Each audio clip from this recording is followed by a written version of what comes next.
নমস্কার, আইনজীবী বিকাশ রঞ্জন ভট্টাচার্য বলছেন। বলছি গতকাল রাত্রির বেলা একটা ঘটনা, শুভেন্দু অধিকারীর পিএকে গুলি করে খুন করলো দুষ্কৃতীরা। কি প্রতিক্রিয়া দেবেন আপনি? দেখুন, দুষ্কৃতি রাজ তো আছে। দুষ্কৃতীরা রাজ করছিলেন, নতুন রাজও দুষ্কৃতীদেরই নিয়ন্ত্রণে।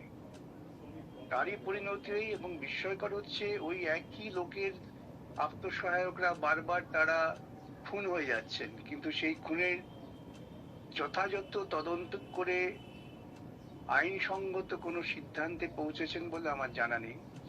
সুতরাং এই ক্ষেত্রেও এই খুনের ঠিক তদন্ত হবে কিনা তা নিয়ে আমার মনে একটা আশঙ্কা থেকে যাচ্ছে। আমি একটু আপনার কাছে প্রশ্ন করব যে আপনি বললেন একই লোকের আত্মসহায়করা বারবার খুন হয়ে যাচ্ছে, এর আগে এরকম কোন ঘটনা ঠিক ঘটেছিল? এই তো শুভেন্দু বাবুর তো আত্মসহায়ক ইতিপূর্বে 2-3 জন তারা মারা গেছেন, তাদের নাম টাম তো আমরা দেখতে পাচ্ছি বিভিন্ন জায়গায়। সুতরাং সেটা নিয়েও তো কোনো খুব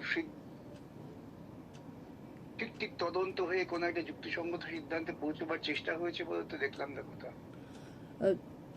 চন্দ্রনাথের মা বলছেন যে তৃণমূলকে হারানোর প্রতিশোধ তার ছেলেকে খুন করা হলো।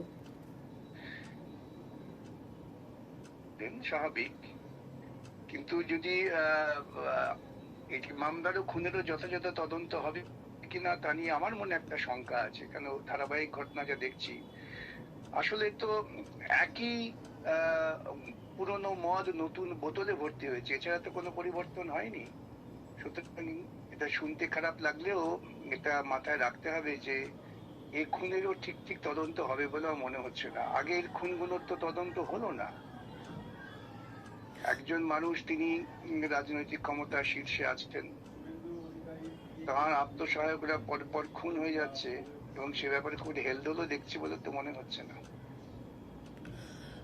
আমি একটা অন্য প্রশ্ন আপনাকে করব, সেটা হচ্ছে 4 তারিখ ভোটের ফলাফল ঘোষণা হয়েছে আর 9 তারিখ শপথ গ্রহণ। এই পরিস্থিতিতে এখন রাজ্যের আইন শৃঙ্খলা কার হাতে রয়েছে? না, আইন শৃঙ্খলা তো মূলত থাকে রাজ্য সরকার প্রশাসনের কাছে।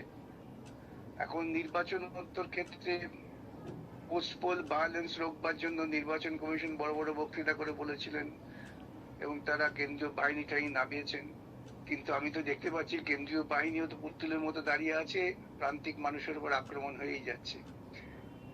সুতরাং এই দায় রাজ্য প্রশাসনের যারা মাথায় আছেন তাদেরকে নিতে হবে। কিন্তু এখনো পর্যন্ত কোনো সরকার গঠন হয়নি, তাহলে কি রাজ্যে সরকার গঠন না হলে কি প্রশাসন থাকে না? প্রশাসন তো থাকেই। প্রশাসন একটা ধারাবাহিক ব্যবস্থা। সরকারটা হচ্ছে রাজনৈতিক নেতৃত্ব দেওয়ার জন্য পরিবর্তন। সুতরাং প্রশাসন, পুলিশ মাথার লোকেরা আছেন, অন্যান্য আধিকারিকেরা আছেন যারা আইনসঙ্গতভাবে প্রশাসনিক দায়িত্বপ্রাপ্ত আছেন আইন শৃঙ্খলা রক্ষার, তারা কি করছে সেটাই বড় কথা।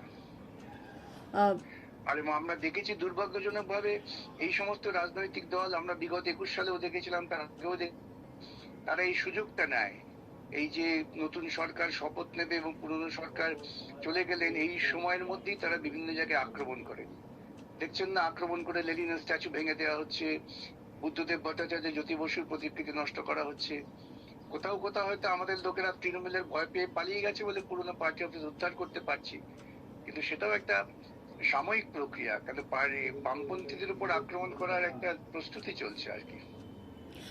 তাহলে আজ এবং আগামীকাল এই দুদিন কি রাজ্যের যে নিরাপত্তা ব্যবস্থা, আপনি যেহেতু বললেন যে পুরনো সরকার চলে যায় এবং নতুন সরকার আসে, এই মধ্যবর্তী যে সময়টা, এই সময় এই ধরনের কিছু ঘটনা ঘটে, তাহলে আমি আপনার কাছে প্রশ্ন করব যে আজ এবং আগামীকাল এই দুটো দিন কি রাজ্যের নিরাপত্তা ব্যবস্থা চ্যালেঞ্জের মুখে?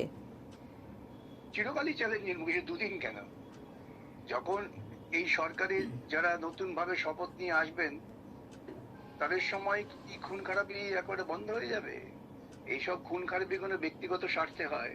যে তরুণ প্রাণ দিলেন, সেই তরুণের এই হত্যার পেছনে একটা নিশ্চয়ই কোনো রাজনৈতিক চক্রান্ত এবং কারণ আছে। এটা সাক্ষী লোপাটের একটা প্রক্রিয়া বলে আমি মনে করি। এই যে এনকাউন্টার করা হয় না, এই এনকাউন্টারটা হচ্ছে সাক্ষ্য লোপাট করে আসল অপরাধীকে আড়াল করো। সেই প্রক্রিয়াতে যারা এনকাউন্টারকে সমর্থন করেন তাদের মানসিকতায় কাজ করে যে আসল অপরাধীকে আড়াল করো। যে জানে তথ্য আছে তাকে খুন করে দাও, সে প্রক্রিয়ার অংশ হতে পারে। মানে আপনি বলছেন যে সাক্ষী লোপাটের চেষ্টায় এই খুন? এটা আমার আশঙ্কা। একেবারেই। অনেক ধন্যবাদ দাদা, নমস্কার।